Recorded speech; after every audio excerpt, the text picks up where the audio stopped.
Me da mucho gusto continuar con esta doctrina maravillosa que es el rapto de la iglesia, segunda parte, o también bíblicamente conocida como el arrebatamiento de la iglesia. En el último noticiero dimos lectura a la primera carta a los Tesalonicenses, capítulo 4, del 13 al 18, y voy a comenzar a tratar de explicarlo versículo por versículo para pasar posteriormente a Primera de Corintios 15, 51 al 53 y a Juan capítulo 14 del 1 al 3. Dice Pablo en Primera de Tesalonicenses 4, versículo 13, que él no quería que estos cristianos en Tesalónica fueran ignorantes de lo que es morir. Y aquí se le llama a la muerte dormir. ¿Por qué dormir?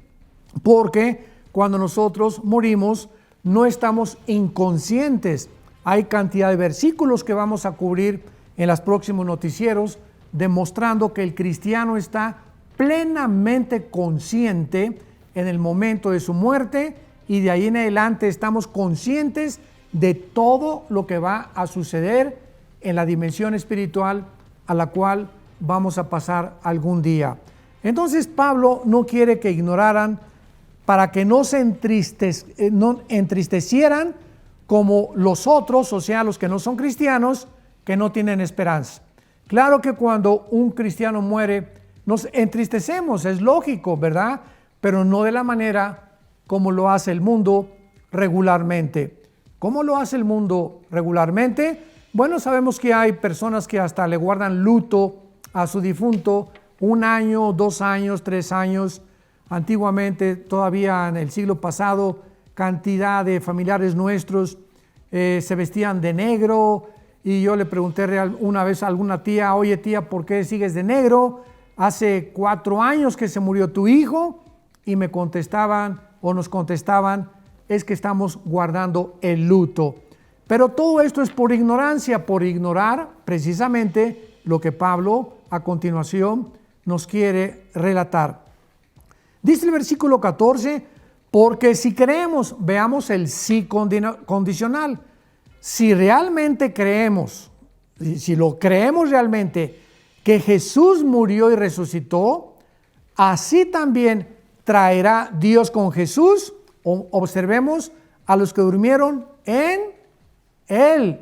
O sea, aquí se nos revela que en el rapto de la iglesia, los únicos que vamos a ser arrebatados somos los cristianos. ¿Por qué? Porque es claro que somos los únicos que hemos muerto en Cristo. ¿Qué significa esto? Que cuando el Espíritu Santo vino en el día de Pentecostés, Hechos capítulo 2, en ese momento se formó una nueva entidad que no era conocida en el Antiguo Testamento. En el Antiguo Testamento, Israel fue la esposa de Jehová. Y dice Jeremías que Dios le dio carta de divorcio a Israel. O sea, bíblicamente, Dios está divorciado de Israel. Y cuando Jesucristo regrese con nosotros, después de los 7 años de la tribulación, Israel volverá otra vez a reunirse con Dios, porque aceptarán a Cristo como el Mesías. Entonces, en el día de Pentecostés, Hechos capítulo 2, se formó la iglesia, una entidad que no era conocida en todo el Antiguo Testamento. ¿Qué cosa es la iglesia? Bueno, la iglesia es el cuerpo de Cristo. En el día de Pentecostés, los cristianos fuimos unidos, amalgamados, identificados, hechos uno con la persona de Jesús. Cuando Jesucristo fue muerto, morimos con Él. Dice Romanos 6, del 1 al 4. Cuando Cristo fue enterrado, fuimos enterrados con Él. Y cuando Cristo resucitó, dice Efesios capítulo 2, resucitamos juntamente con Él. Y ahora que Cristo está sentado a la diestra del Padre, dice Efesios capítulo 2, estamos sentados juntamente con Él. Esto nos funde los fusibles, ¿verdad? Porque estamos hablando de algo que pasó hace 2000 años y que estábamos en Él hace 2000 años y que aunque ahora experimentalmente no lo estamos, posicionalmente ya estamos en el cuerpo de Cristo. Esto fue llevado a cabo gracias a la doctrina del bautismo del Espíritu Santo. Primera de Corintios 12:13, porque a todos se nos dio de beber el mismo Espíritu y todos fuimos, no hay ningún cristiano que no haya sido bautizado con el Espíritu Santo en el cuerpo de Cristo. Entonces, esta es la razón por la cual dice la Biblia que cuando venga Cristo, traerá con Jesús a los que durmieron en Él. O sea, si Cristo viene mañana y yo estoy vivo y hace una semana murió un hermano cristiano, ¿verdad? Su espíritu se fue con Cristo, Dios traerá con Cristo a su espíritu, su cuerpo va a resucitar y en el aire se va a juntar con su alma, con su espíritu, para estar así siempre con el Señor. Esto lo vamos a explicar con mucho más claridad y con más detenimiento en los próximos noticieros.